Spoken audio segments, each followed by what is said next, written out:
Hello, good afternoon. Welcome to learning history academy. कैसे हैं आप लोग? हमारा चैप्टर चल रहा है, फर्स्ट चैप्टर चल रहा है क्लास सेवेंथ का, जिसमें हम पढ़ रहे हैं प्रारंभिक कथन, हजारों वर्षों के दौरान हुए परिवर्तनों की पड़ताल। ये जो पड़ताल हम पढ़ रहे हैं, 700 से लेकर 1750 के बीच में क्या क्या परिवर्तन हुए थे, इसके बारे में हम पढ़ रहे हैं। इसमें से हम काफी कुछ पढ़ चुके हैं। जिस बच्चे ने भी क्लास नहीं देखी है, लास्ट क्लास, वो लोग लास्ट क्लास देख लें। बहुत कुछ पढ़ा दिया है मैंने इसमें। अब बचा हुआ है कुछ थोड़ा सा आज, जो आज मैं कंप्लीट करूंगी। यानी कि हमारा क्लास सेवेंथ का चैप्टर वन आज कंप्लीट हो जाएगा। तो चलिए, हमारा अब हम कहाँ से स्टार्ट करेंगे। आज मैं आपको इसमें पढ़ाने वाली हूँ सीटेट वाले। डेली क्लास देखिएगा, सीटेट पेपर टू।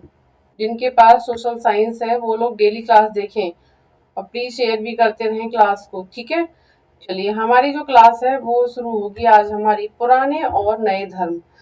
मतलब कि इस क्लास में ये और बताया गया है कि पुराने और नए धर्म में क्या डिफरेंसेस देखे गए, क्या थे पुराने धर्म और क्या थे नए धर्म। पुराने धर्म, जो कि पुराने धर्म की जगह ही नए धर्मों ने ली थी। आइए हम पढ़ते हैं इनके बारे में, ठीक है। क्या आपको संस्कृत ज्ञान व एवं ब्राह्मण के बारे में अमीर खुसरो की टिप्पणियां याद है? अमीर खुसरो वही है जिन्होंने हिंद शब्द का प्रयोग किया हिंदुस्तान के लिए, ठीक है। चलिए, पुराने और नए धर्म के बारे में हम पढ़ेंगे। इतिहास की जिन हजार वर्षों की पड़ताल हम कर रहे हैं, इनके दौरान धार्मिक परंपराओं में कई बड़े परिवर्तन आए, ठीक है। तो क्या परिवर्तन आए देखते हैं। देवी तत्व में लोगों की आस्था कभी कभी बिल्कुल ही वैयक्तिक स्तर पर होती थी। मतलब देवीय स्तर पर, यानी कि देवी स्तर पर लोगों में आस्था थी। और कुछ ऐसी आस्था थी कि कुछ अपने व्यक्तिगत स्तर पर, अपने खुद के स्तर पर, उनमें कभी कभी बिल्कुल ही व्यक्ति स्तर पर होती थी आस्था। मतलब अपनी अपनी आस्था बनाकर चलते थे देवीय स्तर पर, ठीक है। देवी को मानते हुए अपनी अपनी कुछ कुछ, अपनी अपनी पर्सनल स्टेज पर इनकी अपनी अपनी कुछ कुछ आस्थाएं थी। क्या थी? मगर आमतौर पर इस आस्था का स्वरूप सामूहिक होता था। मतलब आस्था ये अलग अलग तो रखते थे, लेकिन जब इनका स्वरूप था, जब इनको आयोजित करते थे, कुछ भी कोई भी आस्था थी देवी स्तर की। देविक का मतलब होता है देवीय, ठीक है। तो आस्था का स्वरूप सामूहिक भी होता था, यानी कि ग्रुप में लोग इकट्ठा करके उस आस्था को मनाते थे, ठीक है। किसी देवी के तत्व में सामूहिक आस्था, यानी कि सामूहिक आस्था में क्या बताया, यानी कि धर्म प्राय स्थानीय समुदाय के सामाजिक और आर्थिक संगठन से संबंधित होती थी। यानी कि इसमें सामूहिक स्तर में क्या होता था, जैसे धर्म, सबका धर्म, ठीक है। स्थानीय समुदाय के सामाजिक और आर्थिक संगठन, यानी कि जो वहाँ के स्थानीय समुदाय थे, उनमें सोशल इकोनॉमिक एक ऑर्गेनाइजेशन थी, उससे संबंधित कुछ आस्थाएं थी, ठीक है। यानी कि सामाजिक, यानी कि सोशल, और आर्थिक, यानी कि इकोनॉमिक्स। जैसे जैसे इन समुदाय का सामाजिक संसार बदलता गया, वैसे ही इनकी आस्थाओं में भी परिवर्तन आता गया। बिल्कुल ऑब्वियसली सी बात है कि जब हम पैदा होते हैं तब हम कुछ और का हमारा जो रूटीन होता है वो कुछ अलग होता है, हमारे परिवार का रूटीन होता है वो अलग होता है, हमारे पड़ोसियों का रूटीन होता है वो अलग होता है ना। तो इसी तरीके से कुछ ऐसी आस्थाएं होती हैं जो परिवार मिलकर मनाता है।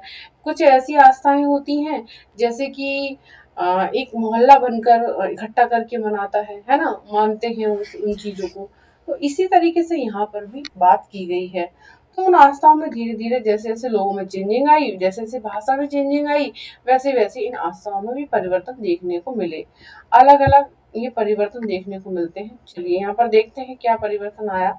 आज हम जिसे हिंदू धर्म कहते हैं, उसमें भी इसी युग में महत्वपूर्ण बदलाव आए। क्या बदलाव आए?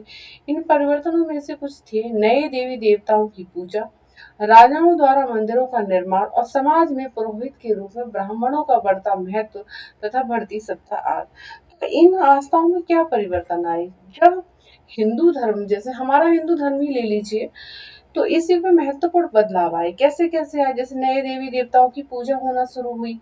जब नई देवी देवताओं की पूजा होना शुरू हुई थी, और फिर उधर क्या था, राजाओं द्वारा क्या हुआ, मंदिरों का निर्माण करवाया गया, ठीक है। क्या कराया गया? मंदिरों का निर्माण करवाया गया, ठीक है। और समाज में पुरोहित के रूप में ब्राह्मणों का बढ़ता महत्व बढ़ता चला गया। यानी कि समाज में जो पुरोहित होते थे, पुरोहित के रूप में जो ब्राह्मण ब्राह्मण का वर्चस्व क्या है ना बढ़ता गया। ठीक है, जो राजा मतलब राजा पुरोहित जैसे पुरोहित होते थे, यज्ञ करवाते थे, है ना। जब राजा युद्ध जीतने जाता था तो पुरोहित उसमें शामिल होते थे। पुरोहित के तौर में ब्राह्मणों का बढ़ता हुआ वर्चस्व दिखाई दिया। ठीक है, तो संस्कृत ग्रंथों के ज्ञान के कारण समाज में ब्राह्मणों का बड़ा आदर होता था। ठीक है, तो कैसा हमें ये कहाँ से पता चलता है कि ब्राह्मणों का आदर ही क्यों होता था? ये हमें पता चलता है संस्कृत ग्रंथों से। ठीक है, इनके संरक्षक थे, यानी कि संस्कृत ग्रंथों से इसलिए पता चलता है कि ब्राह्मण खुद ही इन संस्कृत ग्रंथों को लिखते थे। ठीक है, और जिन मतलब संरक्षक जो इन्हें संभाल के इन ग्रंथों को रखते थे और इन ग्रंथों में बड़ी बड़ी बातें जो होती थी उनको लिखते थे। आम आदमी की जो बातें थी वो बहुत कम देखी गई हैं, जैसे राजा और ब्राह्मण का क्या वो था, संबंध था। ठीक है, इस तरीके से यहाँ पर ये देखा गया है ग्रंथों में ब्राह्मणों का आदर। ठीक है, नए नए शासक जो स्वयं प्रतिष्ठा की चाह में थे, ठीक है, इन संरक्षकों का समर्थन होने के कारण समाज में इनका दबदबा और भी बढ़ गया था। मतलब कहने का मतलब ये कि नए नए जो शासक थे वो अपनी प्रतिष्ठा चाहते थे। तो प्रतिष्ठा कैसे चाहेंगे, अपनी पहचान कैसे चाहेंगे, अपनी स्वयं की पहचान कैसे चाहेंगे। ठीक है, क्यों चाहेंगे कि हम राजा बने, क्यों चाहेंगे कि हमारे राज्य में इतने राज्य सम्मिलित हों। ठीक है, प्रजा उनकी बात को माने। ठीक है, तो ये सब कुछ कैसे होता था, ये ब्राह्मण के थ्रू होता था। ठीक है, तो इसी वजह से जो है ना ब्राह्मणों का वर्चस्व बढ़ता चला गया। ठीक है, यानी कि संरक्षकों का समर्थन होने के कारण समाज में इनका दबदबा और भी बढ़ गया था। ठीक है, अब संरक्षक का मतलब समझ लीजिए। संरक्षक का मतलब क्या होता है? कोई प्रभावशाली धनी व्यक्ति जो किसी कलाकार, शिल्पकार, विद्वान या अभिजात जैसे किसी अन्य व्यक्ति को मदद या सहारा दे। संरक्षक का मतलब ही होता है संरक्षक का मतलब ही होता है मतलब एक सहारा देने वाला, एक मदद करने वाला, वो संरक्षक कहलाता है। ठीक है, कोई प्रभावशाली धनी व्यक्ति, जैसे कोई भी धनी व्यक्ति हो गया, एक बड़ा व्यक्ति हो गया और वो छोटे छोटे लोगों की मदद करता है, तो वो उनका क्या हो गया, संरक्षक हो गया। इसी तरीके यहाँ पर बताया गया है कि धनी व्यक्ति होता है एक जो कलाकार होता है, शिल्पकार होता है, विद्वान है, अभिजात जैसे किसी अन्य व्यक्ति को मदद या सहारा देते हैं, उनको संरक्षक कहते हैं। यानी कि सहारा और मदद देने वाले को संरक्षक कहा गया है यहाँ पर। ठीक है, चलिए, इस युग में एक महत्वपूर्ण परिवर्तन भक्ति की अवधारणा के रूप में आया। भक्ति के बारे में मैं आपको पढ़ाऊंगी, अच्छे से पढ़ाऊंगी। ठीक है, तो भक्ति की अवधारणा के रूप में आया कैसे, इस पर इसमें ईश्वर की कल्पना एक ऐसे प्रमेल इष्ट देवी देवता के रूप में की गई थी जिस तक पुजारियों के विशद कर्मकांड के बिना ही भक्ति स्वयं पहुंच सके। कहने का मतलब एक भक्ति की अवधारणा एक सामने आती है, इसमें ऐसे कहा गया है कि ईश्वर की कल्पना इमेजिनेशंस करते हैं तब एक ऐसे प्रबल इस देवी देवता के रूप में की गई थी। ईश्वर की कल्पना है ना, ईश्वर को सोच रहे थे एक ऐसी देवी देवता के रूप में जिस तक पुजारियों के विशद कर्म कांड के बिना भी भक्ति स्वयं पहुंच सके। यानी कि जो पुजारी ब्राह्मणों का वर्चस्व था तो उसको भी नकारते हुए हम क्या है ना, ईश्वर की एक कल्पना आ गई भक्ति में, तो वो लोग स्वयं भी कर सकते थे। ऐसा कुछ नहीं था कि ब्राह्मणों की हेल्प चाहिए। ठीक है, तो भक्ति की कंसेप्ट जो आता है तो वहां पर ईश्वर की कल्पना आती है, देवी देवता के रूप में ईश्वर की कल्पना करते हैं। ठीक है, भक्ति में ये बताया गया और साथ ही दूसरे परंपराओं के बारे में आपको अध्याय 6 में जानकारी मिलेगी। बिल्कुल बिल्कुल, अध्याय 6 में हम पढ़ेंगे इसके बारे में। और देखिए, ये जो चैप्टर 1 है ना, कुछ ऐसा बताया गया है इसमें ना, जो क्लास 7 में जितने चैप्टर्स आपको पढ़ाए जाएंगे ना, तो उसमें एक तरीके से यहाँ पर ब्यौरा दे रखा है कि आपको एवरी चैप्टर्स में ये आपको पढ़ने को मिलेगा। इसमें बस यही बताया गया है चैप्टर 1 में। ठीक है, चलिए, यही वह युग था जिसमें इस उपमहाद्वीप में नए नए धर्मों का भी आगमन हुआ। ठीक है, तो प्लीज देखिए, आप लोग क्लास देख रहे हैं डेली, तो प्लीज शेयर भी करते रहा करें। ठीक है, very important class for the CTET paper 2, तो आप लोग क्लास को शेयर करते रहें। शेयर करेंगे तभी तो मुझे पता चलेगा, मुझे भी मोटिवेशन मिल रहा है, तो मैं भी और अच्छा काम कर पाऊंगी इस पर। ठीक है, तो प्लीज़ आप लोग शेयर करते रहिए और डेली क्लास देखते रहिए, सब्सक्राइब कर लीजिए क्योंकि डेली क्लास आपको मिलती रहेगी, ठीक है। चलिए, यही वह युग था जिसमें इस उपमहाद्वीप में नए नए धर्मों का भी आगमन हुआ और यही वह समय था जो कि नए नए धर्मों का आगमन होता है। आगमन का मतलब होता है नए नए धर्म आते हैं हमारे देश में, अलग अलग देशों से नए हमारे देश में अलग अलग जब लोग आते हैं तो वो अपने धर्मों को भी लेकर आते हैं। कैसे, फॉर एग्जाम्पल समझते हैं। कुरान शरीफ का संदेश भारत में पहले 7वीं सदी में व्यापारियों और आप्रवासियों के जरिए पहुंचा। मतलब कुरान शरीफ जानते हैं ना, मुसलमान जिसका एक ग्रंथ होता है, मतलब पवित्र ग्रंथ है, वो संदेश भारत में पहले कब पहुंचता है? 7वीं सदी में। क्वेश्चन से याद रखिएगा, 7वीं सदी में पहुंचता है। और किसके थ्रू पहुंचता है? व्यापारियों और प्रवासियों के जरिए यहाँ पहुंचता है। अप्रवासी उसको कहते हैं जो हमारे देश में लोग रहने के लिए आते हैं, ठीक है, ठीक है, समझ रहे हैं ना। और व्यापारी जो यहाँ पर व्यापार करने के लिए आए, तो उसमें से कुछ लोग यहाँ आए जो कुरान शरीफ का संदेश लेकर आए, ठीक है, कुरान शरीफ का संदेश लेकर भारत में आए। इस तरीके से ये धर्म भारत में आया, राइट। मुसलमान कुरान शरीफ को अपना धर्म ग्रंथ मानते हैं, बिल्कुल सही बात है। केवल एक ईश्वर अल्लाह की सत्ता को स्वीकार करते हैं। ये क्या करते हैं? ईश्वर अल्लाह की सत्ता को स्वीकार करते हैं, जिसका प्रेम, करुणा और उदारता अपने में आस्था रखने वाले हर व्यक्ति को गले लगाता है। इनका कहने का मतलब ये ईश्वर अल्लाह की सत्ता को स्वीकार करते हैं, इस आस्था को स्वीकार करने वाले हर व्यक्ति को गले लगाना होता है, ठीक है, चाहे उस व्यक्ति की सामाजिक पृष्ठभूमि कुछ भी हो, कोई भी इकोनॉमिक कंडीशंस हो, सोशल कल्चर कुछ भी हो उसका, कोई भी इकोनॉमिक्स कंडीशंस कुछ भी हो उसकी, कोई भी बैकग्राउंड हो उसका। और इनका कहने का मतलब है ईश्वर अल्लाह की सत्ता को स्वीकार करने वाले लोग ये सब कुछ नहीं देखते हैं और प्रेम से गले को लगाते हैं, ठीक है। यहाँ ऐसा बताया गया है। चलिए, एकदम इजी लैंग्वेज में पढ़ा रही हूँ आपको, जो समझ में आए, ठीक है।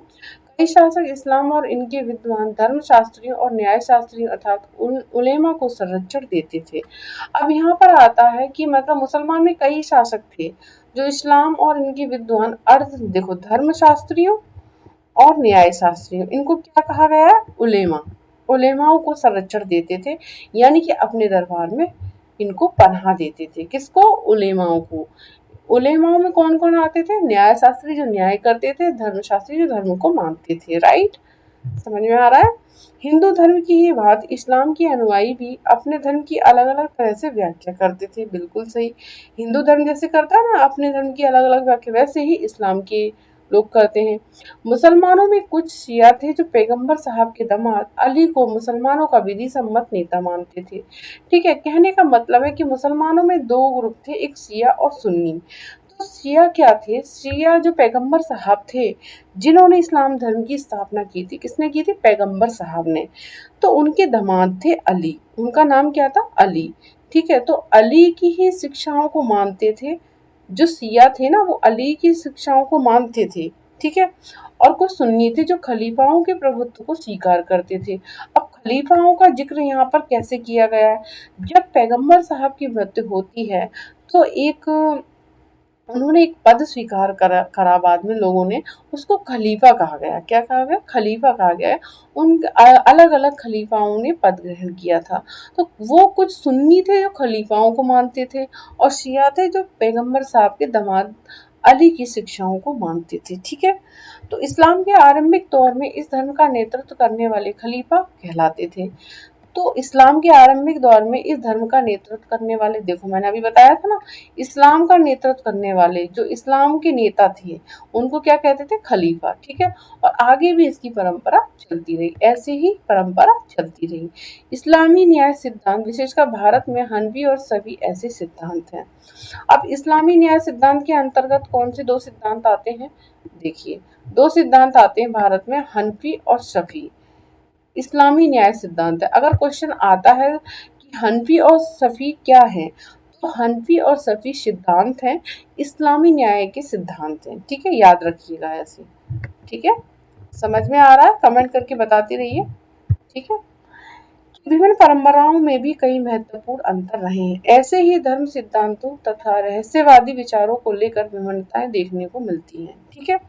तो तो ऐसी विभिन्नताएं देखने को मिलती रहती हैं। चलिए आगे और हम पढ़ते हैं, क्या है हमारा थोड़ा सा और रह गया, इसको भी हम यहाँ पर करते हैं कंप्लीट। ठीक है, तो प्लीज चैनल को लाइक शेयर सब्सक्राइब करते रहिए और समय से अपनी क्लास को लेते रहिए, करते रहिए।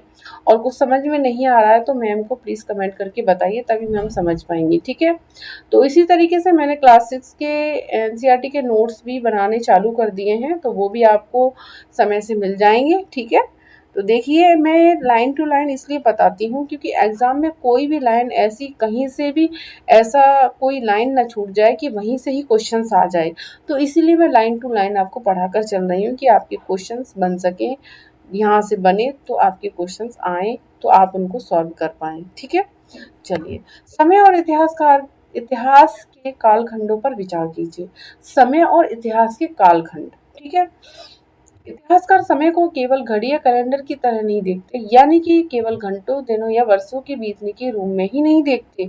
उनका नजरिया यह है कि समय सामाजिक और आर्थिक संगठन में आने वाले परिवर्तनों को झलकाता है। यह दिखलाता है कि विचारों और विश्वासों में कितना स्थायित्व रहा है और कितना परिवर्तन आया है। यदि अतीत को समान विशेषता रखने वाले कुछ बड़े बड़े हिस्सों, युगों या कालों में बांट दिया जाए तो समय का अध्ययन कुछ समान हो जाता है।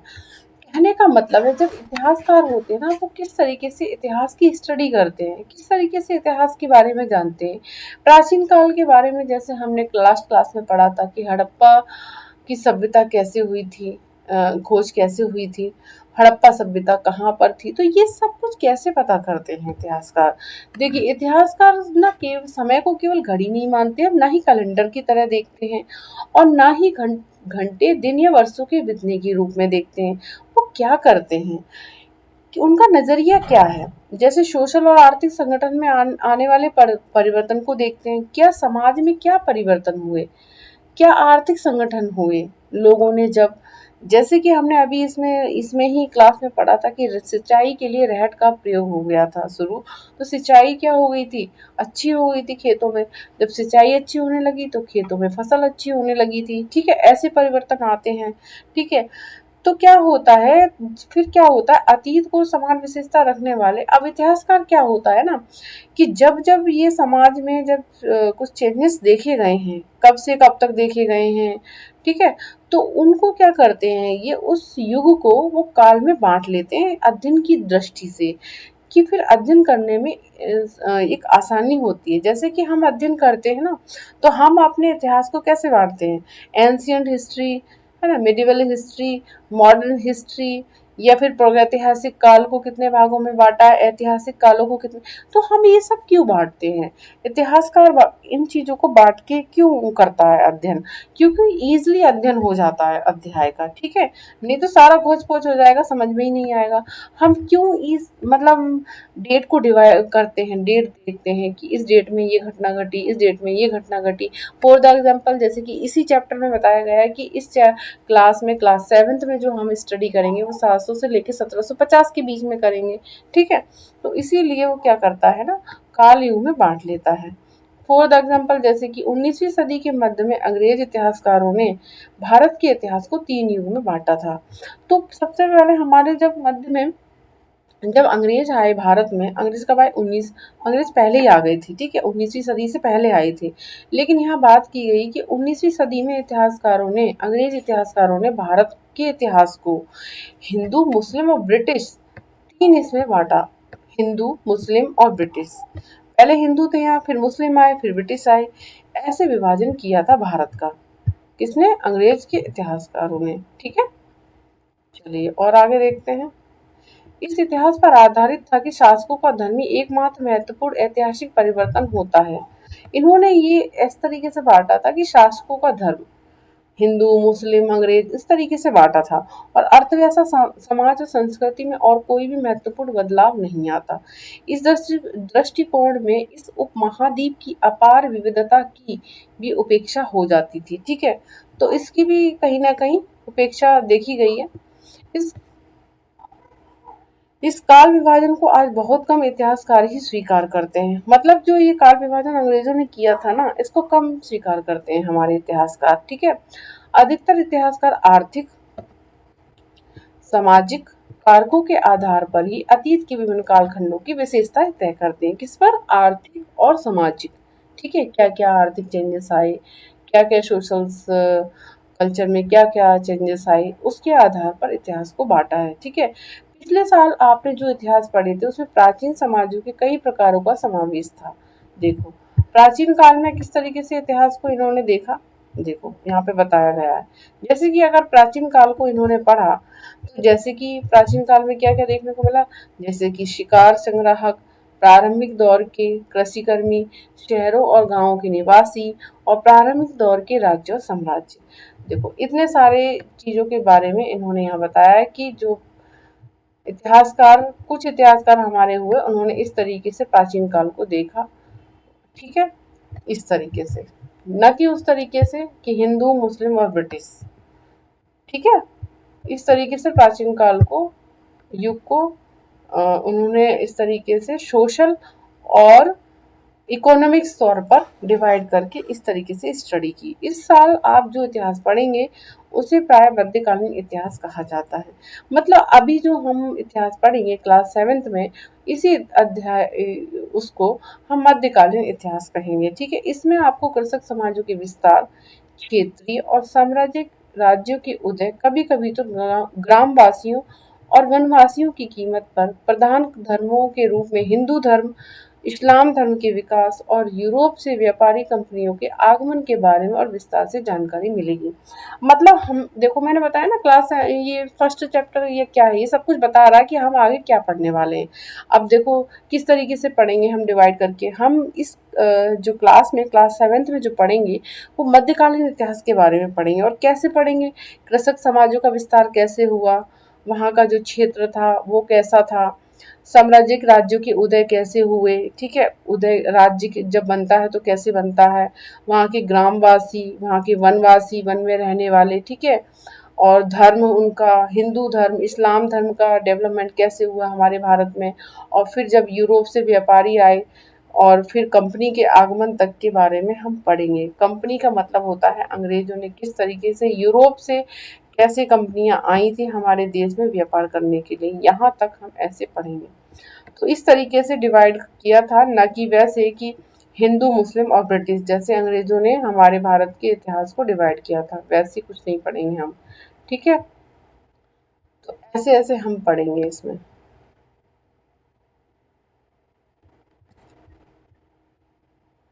और इसमें क्या था, थोड़ा सा और ये देखो,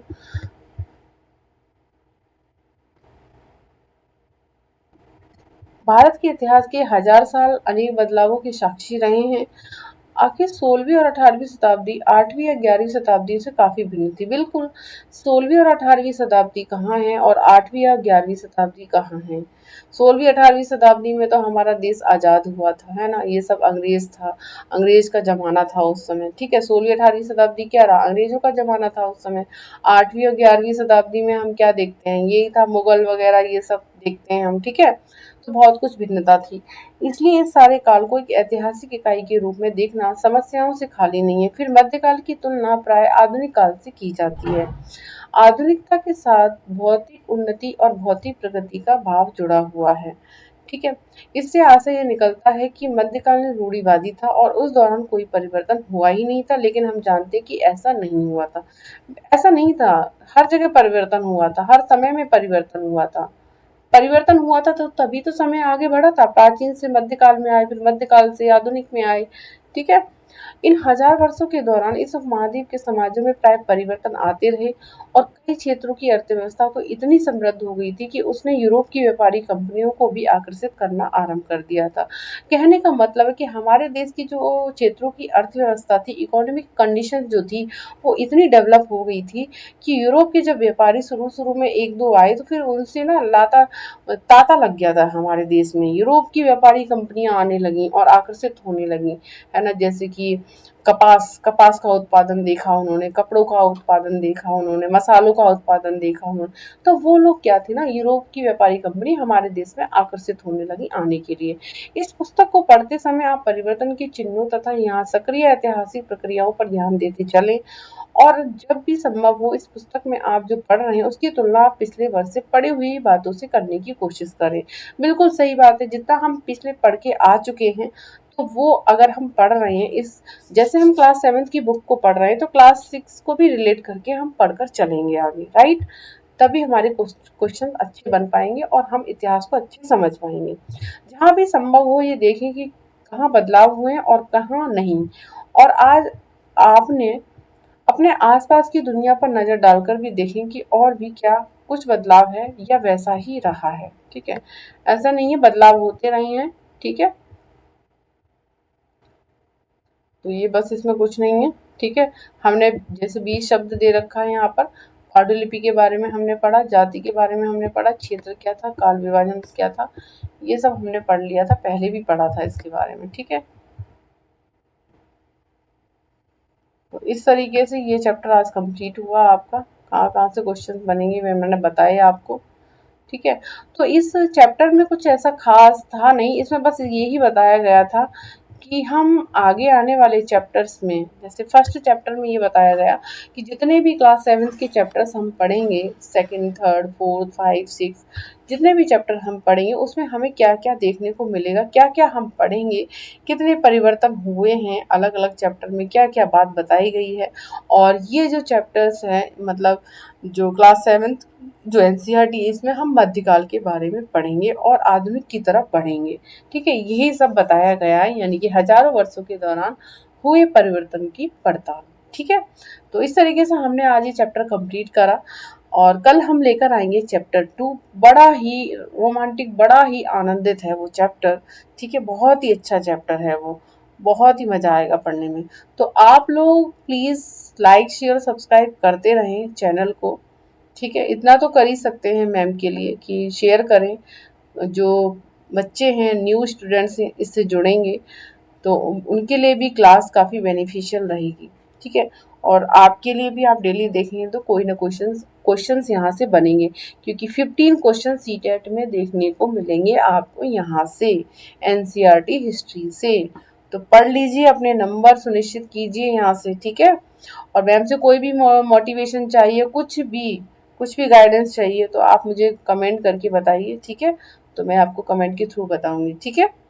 तो मिलते हैं कल हम चैप्टर 2 में, यानी कि अध्याय 2 में मिलेंगे हम कल इसी समय, ठीक है। आप लोग भी रीड करके आइए चैप्टर्स को, ठीक है। उससे पहले आप लोगों के लिए एक क्वेश्चंस होगा जो कि मैंने क्लास 6 में पढ़ाया था, आप कमेंट करके आप मुझे उसका आंसर देंगे। क्वेश्चन है, कृषि का आरंभ कब हुआ था? कृषि का आरंभ कब हुआ था, ठीक है। 8,000 वर्ष पूर्व, 7,000 वर्ष पूर्व, 4,700 वर्ष पूर्व, बताइए। आप इसका आंसर दीजिए कमेंट बॉक्स में। अगर आपने क्लास 6 की एनसीईआरटी अच्छे से पढ़ी है, मैंने पढ़ाई है, तो आप इसका क्वेश्चन का आंसर देंगे अच्छे से, ठीक है। कृषि का आरंभ कब हुआ था, कल इस क्वेश्चन का आंसर देंगे आप मुझे, ठीक है। तो मिलते हैं, अपना ख्याल रखिए, कल मिलते हैं इसी समय, बाय, टेक केयर।